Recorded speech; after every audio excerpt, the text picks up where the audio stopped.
Hi, good morning, everybody. It's Lee here from Revitalise, connecting people, and welcome to this week's Revitalise ReConnect, where I get the chance to meet a business owner and key influencer from the UK business community. And today, I've got the great pleasure to be with a gentleman who's got over 15 years in the travel and marketing industry. He's won many awards over the years, especially to highlight Businessman of the Year of 2018. And also he's a business owner and author. Can you please welcome this morning in the box next to me, the one and only Chris Torres of the Tourism Marketing Agency. Chris, how are you doing this morning? I'm doing very well. Yourself? I'm doing very well. Thank you so much for meeting me this morning. Thanks for the opportunity. Oh, it's brilliant. It's great to catch up virtually from each other's front rooms of our houses around Scotland. I'm actually in my bedroom, so this is the kids are downstairs. So I brought you into my bedroom, so that's a rare pleasure. that's a nice way to begin the weekend, as it's Friday. So thanks for that, Chris. I wanted to find out a bit about you, and I wanted to find out a little bit about the Tourism Marketing Agency. Would you mind sharing with everybody a bit about your business and what you're doing right now? Yeah, so I set up the Tourism Marketing Agency close to 15 years now. We were actually, back then, we did work with pretty much any sector. We actually had a strong background in working with the renewable sector at that time. But we actually found out very, very quickly that we had a lot of influence within the travel and tourism sector. Now, we worked with one customer called Max Adventure in Glasgow. And from there, that sort of snowballed in getting more and more tourism customers. And that's when we decided about 7 or 8 years ago to purely focus on tourism. So we've always had tourism customers, but then we just decided, nope, it's going to be tourism, and that's the only niche market we're going to focus on. We did a lot of website building back then as well, and we don't do that anymore, but we did a lot of website development within the tourism sector, building websites for big companies like Greyline, who are a worldwide organisation. But then we decided about 3 years ago, my opinion, there's no money to be made in websites anymore because there's so many free options and cheap options out there and everything else. But we decided just to sell that side of the business off and purely focus on the marketing. So we used to be called Century Digital when we started out. And then about 3 or 4 years ago, we decided to change the name to Tourism Marketing Agencies, and basically does what we say in the tin. So. Fantastic. It's been quite an exciting adventure for you over the last few years, really. And yeah, I think you've adapted and overcame many challenges over that time. For sure. No, we started in 2008. So we started, I set up the business during the financial crash. I was moving home. My wife was pregnant. So pretty much everything that could have happened that year did. But we're still here. So you're well prepared. It actually comes in quite nicely, that, especially the challenges you've been through. You're doing a lot at the moment, and something you're being shown a lot of people with COVID-19 is the Battleplan. Could you share a little bit with everybody about what you've been doing with this? Yeah, so after everything that's been happening with the coronavirus, the COVID-19 crisis, that we created, I do a lot of free marketing advice anyway, and put a lot of free content out there.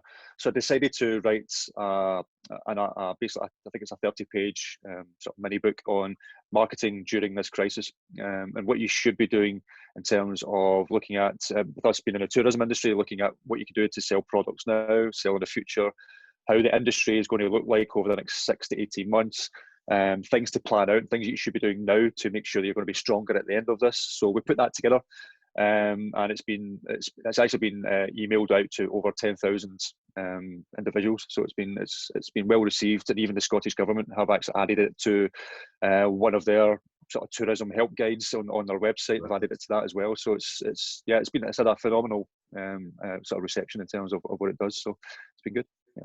So if anybody was listening to this would like to find out about that Battleplan, where they need to go to try and find out the information to start with? Yeah, so they can get it on our website, the tourismmarketing.agency.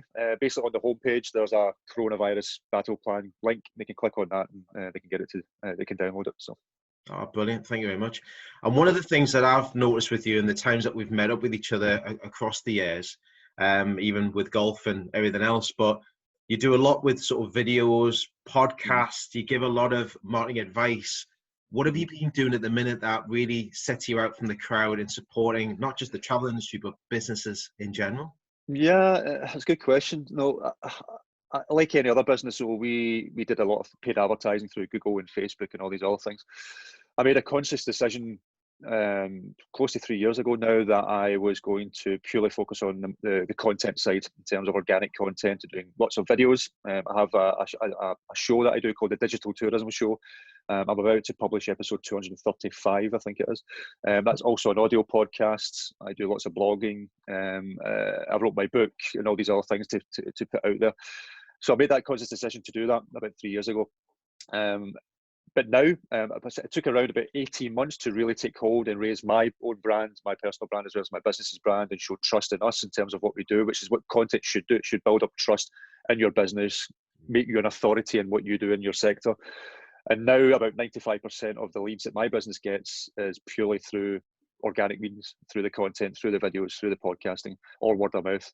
No, we only spend, for being a marketing agency, we only spend something like £200 to £300 a month on Google Ads, and that's purely just from a brand level, just to keep our name near the top for searches. Everything else is organic. So that's what content can do, and it's what we try to install in our own customers. Say, if you plan now, 18 months, 2 years down the line, it's being patient, it's being persistent with what you do, but eventually it will come good, and that's what you'll start getting more leads and sales through organic means, and you can cut down more on the paid advertising aspect. But what do you? I mean, I see the activity you're doing, and the content is key. Content is key and king, you would say. But what are you doing to evolve the business, especially the likes of now? What are you putting into place with you? Because you've got a team of 5 and yourself. I'm very much in favour of smaller teams. I have worked with bigger agencies in the past where they have 60, 100 staff, that type of thing. I didn't like that personally. You just felt like another cog in the wheel, and you didn't really get that personal touch with your customers. No, I would never grow my business to have any more than 15 staff or something like that, 12 to 15 staff. That would probably be the maximum. But no, the team that I've got have been phenomenal. We, in terms of evolving, we'll be looking to bring in more things like researchers and account managers and people who do the actual marketing, whether it's through paid advertising and content writing. We do a lot of content writing as well, so that's a big area for us. So evolving is just basically showing up with what we've got just now, and just making sure that our customers are still getting that sort of personal touch. We're still meeting deadlines. We're still doing all these side of things, but I don't want to get to the sort of levels that some agencies want to get to. And I actually think that makes us stronger with everything that's going on just now. We won 4 clients last week, which was unheard of. Being in the tourism industry, we were just like, we didn't think that would happen during this crisis, but we won 4 new clients. So we are stronger than most at the moment in terms of how things are going during the crisis. Again, that can change week by week. You just never know. No one has a crystal ball. But at the moment, things are going well. We're just going to evolve that in terms of what we're doing, and not change too much, because we have niched down on a particular market, specifically the tours and activities market. We know we're good at it. We know we are well respected in that area.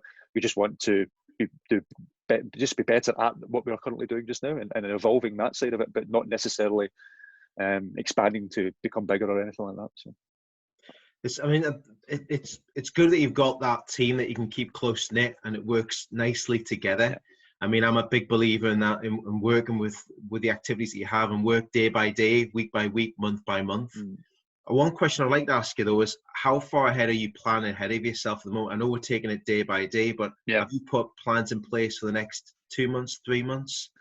I have actually got plans for the next 2 years of where I want the business to be, where I want to be.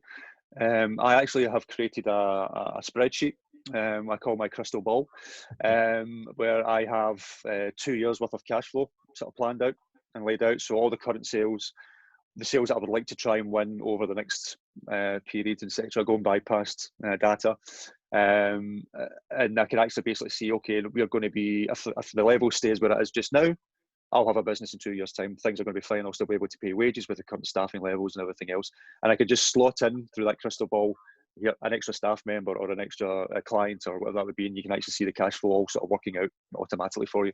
So I use that really to sort of help me go, can I afford to bring someone on just now? Can I do this? Can I do that?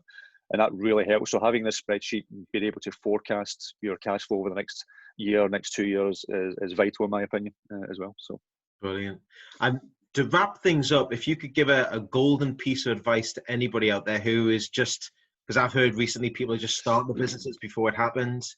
They've been well established in their business at present right now. What would you give as advice, like a golden nugget of information? It's a very good question. There's so many answers I could give to that, but the one that pops into my mind is whether you're starting out in business or whether you are an established business, you should have a business coach. For me, every business owner has to have a business coach. I've been using the same business coach for 7 years. He's vital. Just even if it's everyone who's a business owner will know being a business owner can be a lonely experience. So yes, you can talk to your family, your wife, your partner, whatever that would be, about what's happening in your business, but if they don't run a business, they just simply don't get it. So being able to bounce ideas off of someone, or scream at someone if something doesn't go right, or just get general advice, or for them to give you basically a kick up the backside if you need it. That's what a business coach should be there for. Like any good sports people, they all have really good coaches. It's the same in business. Have a business coach, and that will help your business going forward and help you plan for the future. I think I'd have to agree with you. That's some great advice. I think, the business coach is perfect, like the sports coach. If you want to run that extra mile in about an extra minute, or get better at that minute, or stretch, they'll push you to the right direction that you need to go to, and they'll take it to your goals that you want to achieve. So thank you very much. Thanks very much for that, Chris. Well, thanks for this morning. Really appreciate it. It's a nice little insight into the world of Chris Torres and the tourism background. So thank you for your time, and thanks for inviting me into your bedroom this morning. Very kind of you. Yeah, I'll maybe need to speak to my wife about that one. She might not be happy. But no, thanks very much. What you guys are doing as well with the video series and everything else is great. Just keeping people out there, keeping people informed. Making sure that we're all in this together. Everyone, as we mentioned just before the meeting, everyone from the exec right through to the guy who's selling hot dogs in a street corner, every single person is affected by this. And it's just about helping each other, making sure we all come through at the other end. So, if people want to find out more about you, what's the best way of getting in touch with you, Chris? They can email me at chris@tourismmarketing.agency, or through the website tourismmarketing.agency. Those are probably the two best ways to get in touch with me. Fantastic. Well, listen, I wish you and the family all the best, and keep safe. For me and Chris, it's thank you very much to everybody for listening today. We look forward to seeing you at the next edition of Revitalise ReConnect, where I get the chance to catch up with a business owner from across the UK business community. Thanks again. Keep safe, everybody, and we'll see you soon. Take care. Bye-bye for now. Thanks again.